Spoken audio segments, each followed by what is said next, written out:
कहानी चलो सुनैना।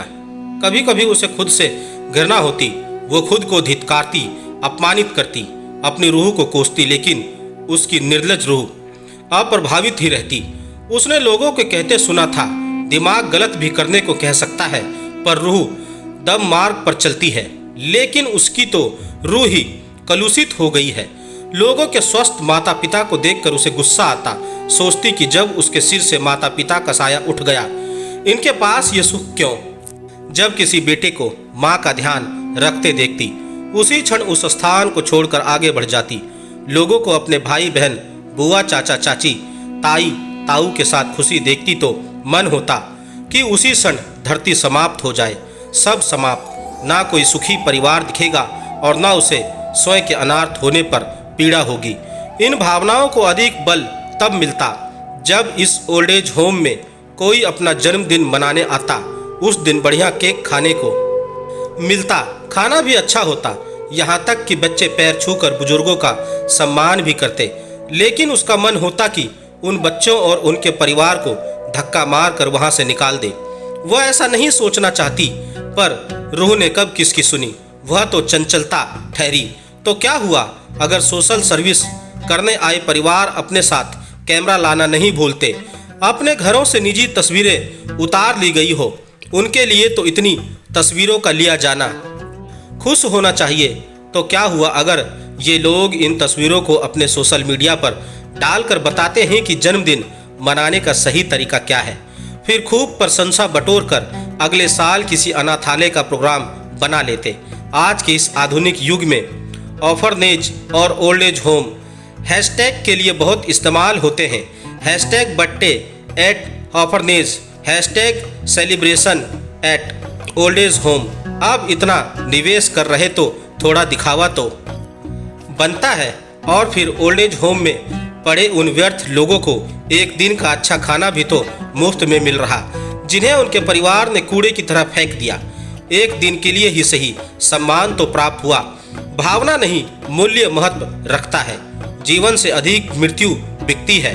इस ओल्ड एज होम में रहना 49 वर्षीय सुनैना की व्यवस्था नहीं, निर्णय था। वह बैंक में नौकरी करती और छुट्टी के दिनों में यहाँ का काम भी देख लिया करती। जीवन में हर रिश्ते से छले जाने के बाद अपने लिए लिया गया यह उसका प्रथम निर्णय रहा।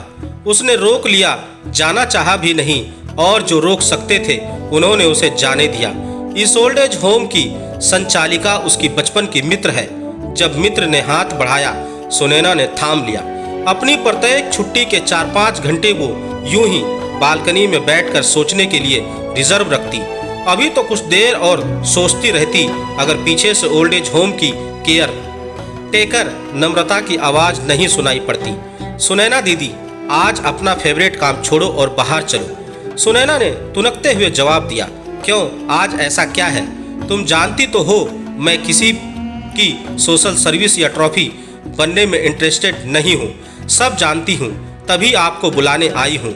नम्रता ने सुनैना के कंधे को हिलाते हुए प्यार से कहा, तो उसके चेहरे पर भी मंजुल मुस्कान खिल गई। बोली, ऐसा कौन आया है बाहर? नम्रता उसके गले में बाहें डालकर बोली, कोई ऐसा जो इस ओल्ड एज होम के साथ हमारे ऑफरनेज को भी अडॉप्ट करने वाला है। सब ठीक रहा तो अगले महीने से आपको मेंटेनेंस नहीं देना पड़ेगा। ये कौन, हातिम ताई आ गया? सुनैना ने कुर्सी से उठते हुए कहा।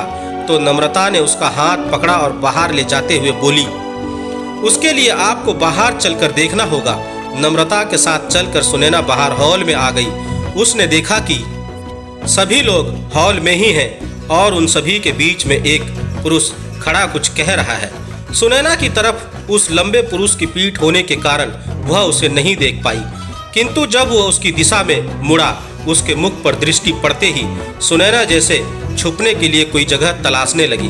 वो प्रियम ही तो है जिसका साथ छोड़ने से पहले उसने अलविदा कहना भी जरूरी नहीं समझा। सुनैना उस समय अदृश्य हो जाने की प्रार्थना करने लगी। ऐसा होना तो संभव नहीं, सो वहां से चले जाने के लिए पलटी कि वहीं परिचित आवाज कान में फिर पड़ी, सुनो सुनैना। सुनैना ने वहां से भाग जाना चाहा, लेकिन उसके पैर जैसे जम गए हों और सब चुप। उसे कुछ न कहता देख नम्रता ने कोहनी मारी और खुद ही बोली, मुझे ऐसा क्यों लग रहा है कि आप दोनों एक दूसरे को जानते हैं। प्रियम ने सुनैना को देखते हुए नम्रता को जवाब दिया, बहुत अच्छे से हम, लेकिन अपनी बात पूरी कर पाता उससे पहले ही सुनैना ने बोल दिया, हम कॉलेज में सहपाठी थे। सुनैना ने यह बात इतनी शीघ्रता में कही कि नम्रता भी उसे घूरे बिना नहीं रह पाई। बोली, आपको कॉलेज का पुराना साथी क्या मिल गया? आप में तो कॉलेज गोइंग गर्ल वाली चंचलता आ गई। कहाँ छुपा कर रखा था आपने इस सुनैना को? नम्रता की इस बात का सुनैना क्या ही उत्तर देती। इस बात को जल्दी में कहने के पीछे सुनैना का डर था। कैसे बता देती वो कि उसे प्रियम के सच कह देने का डर था। हालांकि अगर प्रियम सच भी कह देता तो क्या हो जाता। अपने इस मूर्खतापूर्ण व्यवहार पर अब उसे मन ही मन रोष होने लगा। लेकिन कह दिए जाने के बाद विचार अपने कहाँ रह जाते। तभी नम्रता की बात का जवाब उसने एक नकली मुस्कान से दे दिया। लेकिन प्रियम चुप नहीं रहा, अपनी गंभीर आवाज में बोला, उन्हें बातें छुपाने की पुरानी आदत है। यूं ही कॉलेज में हम इन्हें गुप्तेश्वरी नहीं पुकारते थे। यह सुनते ही नम्रता हंस पड़ी और हंसते हुए सुनैना को देखा, जो प्रियम को गुस्से से घूर रही थी। इससे पहले कि नम्रता कुछ पूछती, सुनैना ने प्रियम से तेज आवाज में पूछा, कौन कहता था मुझे गुप्तेश्वरी? झूठ क्यों कह रहे हो? सुनैना का यह कहना था कि नम्रता और प्रियम एक दूसरे को देखकर जोर जोर से हंसने लगे। सुनैना को समझ आ गया कि ये भी प्रियम का एक प्रैंक है, जिसमें इस बार उसने नम्रता को भी शामिल कर लिया। बोली, तुम बिल्कुल नहीं बदले प्रियम, यकायक। प्रियम गंभीर हो गया और बोला, किसी एक को तो रुकना ही था ना। सुनैना कुछ कह नहीं पाई। उसके मध्य के मौन को तोड़ते हुए नम्रता ने कहा, मुझे खुशी है कि सुनैना दीदी को एक साथी मिल गया। प्रियम ने सुनैना के पीले पड़ गए चेहरे पर दृष्टि डालकर कहा, लेकिन लगता है जैसे आपकी दीदी मुझे यहाँ देखकर खुश नहीं है। प्रियम की बात सुनकर सुनैना जैसे नींद से जागी हो, ऐसा तो कुछ नहीं है, मैं खुश हूँ। बस इतने सालों बाद तुम्हें सामने देखकर थोड़ी चौंक गई थी। प्रियम ने अपने कदम बढ़ाए और सुनैना के निकट जाकर खड़ा हो गया और अपना सिर हल्का नीचे झुकाकर उसकी आंखों में देखते हुए बोला, ऐसी बात है तो फिर चलो। प्रियम की इस बात से सुनैना के साथ साथ नम्रता भी चौंक गई। कहाँ चलना है? प्रियम की आंखों में शरारत तैर गई। बाइक राइड पर? तुम पागल हो गए हो, ये भी कोई उम्र है? सुनैना ने नम्रता की तरफ देखते हुए कहा, जैसे उससे अपनी बात का समर्थन चाह रही हो। लेकिन नम्रता चुप ही रही, ना हाँ का और ना ना। नम्रता की तटस्थता ने सुनैना की स्थिति को कमजोर कर दिया। इस बात का लाभ उठाकर प्रियम ने कहा, क्या हो गया तुम्हारी उम्र को? अच्छी खासी तो लग रही हो, और अगर मेरे लिए परेशान हो तो याद दिला दूं कि मैं तुमसे पूरे 3 महीने 12 दिन छोटा हूँ। इस बार नम्रता के साथ साथ सुनैना भी चाहकर अपनी हंसी नहीं रोक पाई। हंसते हुए ही कहा, मुझे सब याद है, लेकिन क्या तुम सच में इस उम्र में बाइक चला पाओगे? मैडम जी, बाइक चलाने के लिए उम्र नहीं, फिटनेस चाहिए। और एक नज़र मुझ पर डालिए, क्या मैं कहीं से भी आपको अनफिट नजर आ रहा हूँ? प्रियम ने अपने कंधे पर हाथ मारते हुए कहा। तब पहली बार सुनैना ने उसे ठीक से देखा। 6 फुट का प्रियम पहले बहुत दुबला पतला हुआ करता था। मजाक में सुनैना तो उसे कभी कभी कागज भी कह दिया करती थी, लेकिन आज उस दुबले पतले प्रियम की जगह एक कसरती बॉडी वाला हैंडसम और सफल बिजनेसमैन खड़ा था। वो कुछ देर और प्रियम को देख लेती, अगर नम्रता उसके कान में ना फुसफुसाती। आंखों से ही खा जाने का इरादा है क्या दीदी इस हैंडसम को? वैसे सोच लो, अगर तुम नहीं जाना चाहती तो मैं जाने के लिए रेडी हूँ। नम्रता की इस बात का जवाब सुनैना को धीरे से देना था, लेकिन उसे एहसास भी नहीं हुआ और वो तेज आवाज में बोल गई, अरे मैं जा तो रही हूँ, बस जरा कपड़े बदल लूँ। प्रियम के चेहरे पर खुशी दौड़ गई। बोला, ठीक है, तुम तैयार होकर आओ, मैं अपने किसी आदमी को भेजकर बाइक का इंतजाम करता हूँ। जब सुनैना तैयार होकर बाहर आई, प्रियम उसे देखता रह गया। सफेद सलवार कुर्ते के साथ उसने इंद्रधनुष रंग का दुपट्टा ले रखा था। कब सुनैना उसके पास आकर खड़ी हो गई, प्रियम को पता ही नहीं चला। प्रियम का यूं निहारना सुनैना को बेचैन कर गया। धीरे से बोली, अब चलोगे या घूरते ही रहोगे? मन सोच रहा है तुम्हें, लेकिन वही मन कह रहा है कि किसी और को भी तुम्हारा इंतजार है। अब आओ बैठ जाओ और सुनो, क्रॉस लेग बैठना जैसे पहले बैठती थी। प्रियम ने बाइक स्टार्ट करते हुए कहा, पहले की तरह अब कुछ नहीं है प्रियम, ना तुम ना मैं, ना हमारी पदवी और ना परिस्थिति, इसलिए प्लीज मुझे फोर्स मत करो। ठीक है, जैसे बैठना है बैठो। प्रियम की आवाज़ में आई गंभीरता ने सुनैना के मन को भी छुआ। बैठते बैठते वो रुकी और कुछ सोचकर क्रॉस लेग बैठ गई। प्रियम के चेहरे पर मुस्कान लौट आई। उसने कहा, let me take you to start, और बाइक आगे बढ़ा दी। थोड़ी देर में ही बाइक ने देहरादून शहर को पीछे छोड़ दिया। बाइक जब भी उछलती सुनैना का शरीर प्रियम की पीठ से टकरा जाता। हर बार वो थोड़ा पीछे हो जाती और सीट के पीछे लगे रॉड को पकड़ लेती। इस बार जब ऐसा हुआ और वो पीछे होने लगी, प्रियम ने अपना हाथ पीछे किया और सुनैना के पीछे जाते हाथ को पकड़कर अपनी कमर से लगा लिया। सुनैना का शरीर जैसे तितली बन गया और उसने खुद को खुला छोड़ दिया। प्रियम को पकड़ते ही उसका सिर अपने आप उसके कंधे पर झुक गया। प्रियम ने मसूरी के कुछ पहले एक छोटे से घर के सामने बाइक रोक दी। सुनैना को कुछ समझ नहीं आया तो उसने पूछ लिया, ये किसका घर है प्रियम, और हम यहाँ क्यों हैं? प्रियम मुस्कुराता हुआ बोला, तुम जानती हो, बस भूल गई हो, मैं याद दिलाऊंगा, मेरे साथ चलो सुनैना। और उसका हाथ पकड़कर घर की बाउंड्री का गेट खोलकर अंदर चला गया। छोटा सा लॉन, हरी घास, एक किनारे अमरूद का पेड़, अनेक रंग के गुलाब खिले थे, जिनके बीच खड़ी थी एक दो रजनीगंधा। कुछ दूर लेकर बहुत पास रजनीगंधा पर नजर पड़ते ही सुनैना चलते चलते रुक गई। प्रियम की आंखों में उतरकर बोली, तुम मुझे छू लो, इतने पास चाहो कभी ना आना, लेकिन तुम मन को ना पढ़ सको, इतने दूर कभी ना हो जाना। तो तुम्हें याद आ गया सुनैना, मुझे वो याद आ गया जिसे तुम कभी भूले ही नहीं। भूलने की क्रिया याद के चले जाने के बाद होती है, और तुम मेरी याद में नहीं, मुझ में रहती हो। प्रियम अब अंदर चलो। इतना बोलकर प्रियम ने घर का दरवाजा खोल दिया।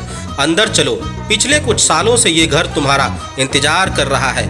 आज जब तुम्हारे आने से पहले तुम्हारे आने की खबर आई तो चल कर देखो तो दीवारें कहीं रो तो नहीं रही। सुनैना ने प्रियम को आश्चर्य से देखा और बोली, क्या तुम पहले से जान गए कि मैं उस ओल्ड एज होम में हूँ? तुम 30 साल पहले मुझे छोड़कर गई थी। मैंने 15 साल पहले इस घर को बनाया और तब से तुम्हें तलाश रहा हूँ, लेकिन तुम्हें पाने की चाह में नहीं। मैंने बस एक दिन तुम्हारे साथ इस घर में रहना चाहा। यह घर तुम्हारी प्रतीक्षा में है। मुझे 2 साल पहले तुम्हारे पति की मृत्यु की जानकारी हुई। ये भी पता चला कि तुम दिल्ली में रहती हो। जब वहाँ पहुँचा तो पता चला तुमने दिल्ली छोड़ दी है, लेकिन मैंने तुम्हें खोजना नहीं छोड़ा।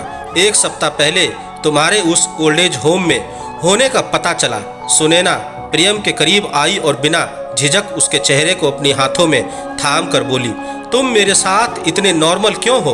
तुम्हें तो मुझसे नफरत करनी चाहिए। प्रेम में एक अलविदा कहना तो बनता है। मैंने तो तुमसे वो तक हक भी छीन लिया। प्रियम ने सुनैना को हाथों को चूमकर कहा, तुम्हारे जाने का और जा करना आने का दर्द बहुत है, लेकिन नफरत, अगर मेरी आंखें तुम्हारी विवशता नहीं पढ़ पाती तब भी शायद नहीं करती। तुम्हारे लिए मेरे प्यार को कोई घृणा छू नहीं सकती। वैसे भी एक बात है जो तुम नहीं जानती। प्रियम कहते कहते रुक गया और उसकी कुछ खोजती सी दृष्टि को अपनी दृष्टि से बांधकर सुनैना ने पूछा, क्या नहीं जानती मैं? तुम्हारा मेरी दहलीज तक आना और फिर वहीं से लौट जाना भावावेश में। सुनैना ने प्रियम के कंधों को झंझोर दिया और बोली, फिर तुमने मुझे क्यों नहीं रोका?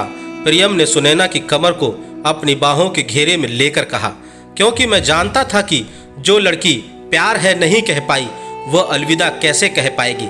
इतना सुनते ही सुनैना की आंखों पर बंधा बांध टूट गया। कुछ देर सुनैना यूं ही रोती रही और प्रियम उसके केसों को चूमता रहा।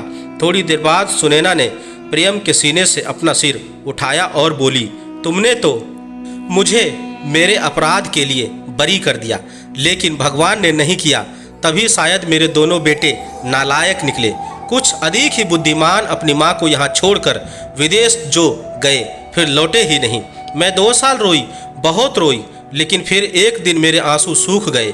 मैंने उन्हें त्याग दिया और इस ओल्ड एज होम में शिफ्ट हो गई।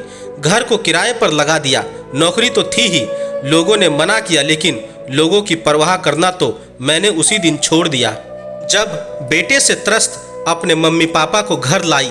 मेरे इस निर्णय से विनय मेरे पति बहुत खुश नहीं हुए, लेकिन मेरी नौकरी मेरा संबल बनी और फिर अपने सास ससुर के प्रति भी मैंने प्रत्येक कर्तव्य का निर्वहन किया।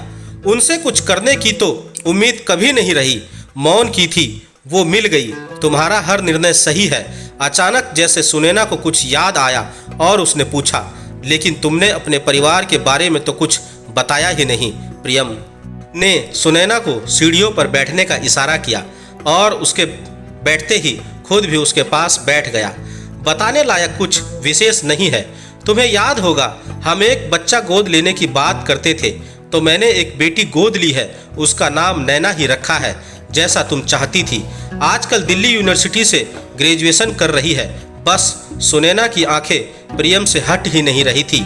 उसके होंठ कुछ कहने के लिए ऐसे हिले मानो बड़ी मुश्किल से खुल रहे हों। तुम नैना को ले आए, तुम हमारी नैना को ले आए, लेकिन तुम्हारा क्या? तुम्हारी जिंदगी तो अधूरी ही रही। क्या तुम्हारी जिंदगी पूरी हो गई? प्रियम के इस प्रश्न पर सुनैना ने अपना सिर झुका लिया और जब उठाया, उसकी आंखों में दर्द का एक सैलाब आकर जा चुका था। तुम्हारे बाद मैं फिर प्यार नहीं कर पाई, विनय को अपना शरीर दिया, मन नहीं दे पाई। तुम्हारी होने के बाद मैं खुद अपनी ही नहीं रह गई, तो किसी और की क्या होती। ठीक उसी समय प्रियम ने देखा, ढलते सूरज की लालिमा सुनैना के माथे पर पड़ रही है। उसने सुनैना के चेहरे को अपने हाथों में लेकर उसका माथा चूम लिया। सुनैना के होठों पर 3 अक्षर का प्रिय नाम फिसला। प्रियम, चलो सुनैना, भीतर चलो। दोस्तों, आपको मेरी यह कहानी कैसी लगी, आप मुझे मेरे कमेंट्स बॉक्स में जाकर मुझे बता सकते हैं। और अगर आप मेरे चैनल पर नए हैं तो मेरे चैनल को सब्सक्राइब जरूर करें और बेल आइकन का बटन भी दबा दें। धन्यवाद दोस्तों।